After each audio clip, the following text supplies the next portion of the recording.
Pria pengantar galon itu hanya sekilas menatap tangan gadis kecil itu, dan seketika ia sadar, jarinya patah. Tanpa ragu, ia mengambil es krim milik seorang bocah, menghabiskannya dengan cepat, lalu menyusun stiknya sejajar dengan jari sang gadis. Ia melepas ikat rambutnya dan membuat bidai darurat sederhana.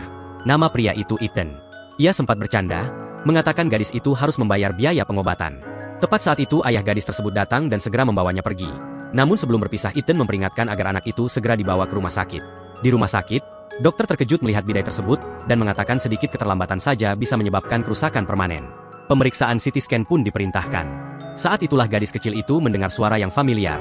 Ethan. Ayahnya hendak berterima kasih. Namun tiba-tiba batuk hebat menyerangnya. Ethan langsung merasa ada yang tidak beres dan menempelkan tangan ke dadanya. Tetapi sang ayah menepis dan berkata ia baik-baik saja. Beberapa saat kemudian napasnya tersengal.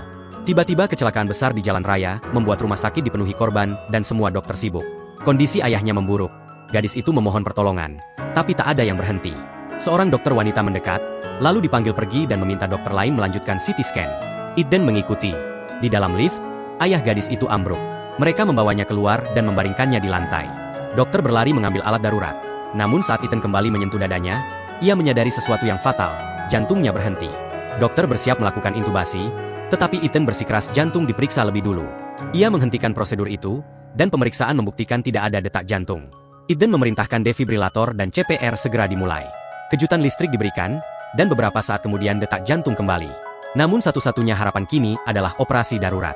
Semuanya siap, tetapi tak ada ahli bedah tersedia karena korban kecelakaan. Perawat memperingatkan tanpa operasi segera pria itu tak akan bertahan. Air mata mengalir di wajah gadis kecil itu, dan ia sadar hanya Ethan yang bisa menyelamatkan ayahnya. Meski itu berarti mempertaruhkan seluruh karir medisnya. Saat Ethan hendak pergi, gadis itu meraih tangannya dan meletakkan sebuah koin kecil di telapak tangannya. Melihat air mata itu, Ethan akhirnya memutuskan, apapun risikonya, ia akan melakukan segalanya untuk menyelamatkan ayah gadis tersebut.